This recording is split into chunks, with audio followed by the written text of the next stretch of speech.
Hello, good morning. Welcome to fascinating world of study. വിപ്ലവങ്ങളുടെ മാതാവായ വിപ്ലവമാണ് ഫ്രഞ്ച് വിപ്ലവം. ജനകീയ പരമാധികാര ആശയത്തിനായി നടന്ന വിപ്ലവം ഫ്രഞ്ച് വിപ്ലവം. ഫ്രഞ്ച് വിപ്ലവത്തിന്റെ കഥ കേട്ടാലോ?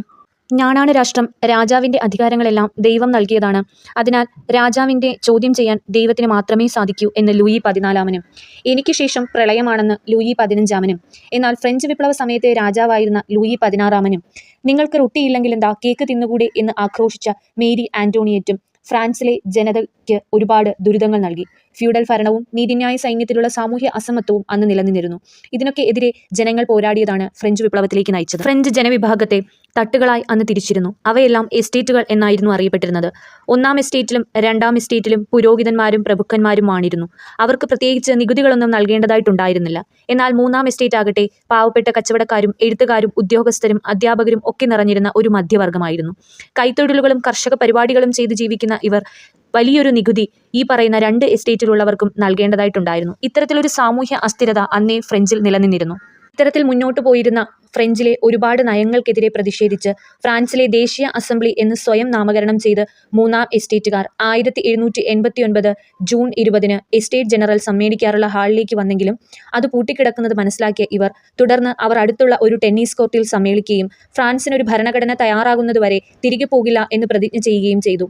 ഇതാണ് ടെന്നീസ് കോർട്ട് പ്രതിജ്ഞ, ദ ടെന്നീസ് കോർട്ട് ഓത്ത്. പിന്നീട് അങ്ങോട്ട് വിപ്ലവങ്ങളുടെ നാളുകളായിരുന്നു.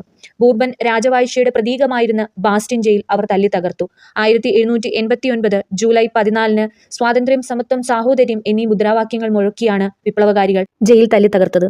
ബാസ്റ്റിൻ ജയിൽ ആക്രമണത്തിന് ശേഷം ദേശീയ അസംബ്ലി ഭരണഘടനാ നിയമനിർമ്മാണ സഭ എന്ന് സ്വയം നാമകരണം ചെയ്തുകൊണ്ട് ഫ്രാൻസിന് ഒരു ഭരണഘടന തയ്യാറാക്കി. ഈ ഭരണഘടനയുടെ ആമുഖം റൂസോയുടെ ഫ്രഞ്ച് മനുഷ്യാവകാശ പ്രഖ്യാപനത്തിന്റെ ആശയത്തിൽ നിന്ന് കടമെടുത്തതാണ്. ഇത്തരത്തിൽ ഫ്രഞ്ച് മനുഷ്യാവകാശ പ്രഖ്യാപനം നടക്കുകയുണ്ടായി. 1789 ഓഗസ്റ്റ് 12-ന് ഫ്രഞ്ച് ദേശീയ അസംബ്ലി മനുഷ്യാവകാശ പ്രഖ്യാപനം പാസാക്കുകയും ചെയ്തു. ഈ ദേശീയ അസംബ്ലി ഫ്രാൻസിലാകമാനം ഒരു ഭരണവ്യവസ്ഥ കൊണ്ടുവന്നു.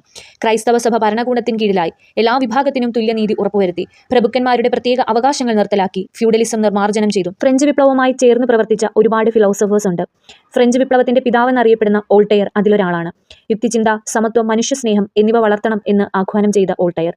ഫ്രഞ്ച് വിപ്ലവത്തിന്റെ പ്രവാചകൻ എന്നറിയപ്പെടുന്ന റൂസോ.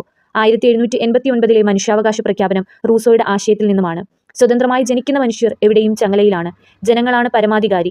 വ്യക്തിയെ സാമൂഹ്യ നിയന്ത്രണങ്ങളിൽ നിന്ന് മുക്തനാക്കാനും പ്രകൃതി നിയമങ്ങളിലേക്ക് വിടുകയും ചെയ്യുക എന്നും റൂസോ പറഞ്ഞിട്ടുണ്ട്. ഫ്രഞ്ച് വിപ്ലവത്തിന്റെ ശിശു, ലിറ്റിൽ കോർപ്പറൽ, വിധിയുടെ മനുഷ്യൻ, കുതിരപ്പുറത്തെ ഭൂതം, ആധുനിക ഫ്രാൻസിന്റെ ശില്പി എന്നൊക്കെ അറിയപ്പെടുന്ന നെപ്പോളിയൻ. അസാധ്യമെന്നത് എന്റെ നിഘണ്ടുവിൽ ഇല്ല എന്ന് നമ്മെ പഠിപ്പിച്ച നെപ്പോളിയൻ. അതെ, എല്ലാം നമുക്ക് സാധ്യമാണ്. ഇത്തരത്തിൽ നീണ്ടുകിടക്കുന്നു ഫ്രഞ്ച് വിപ്ലവത്തിന്റെ കഥ. കൂടുതൽ അറിയാൻ ചാനൽ കാണുക. താങ്ക്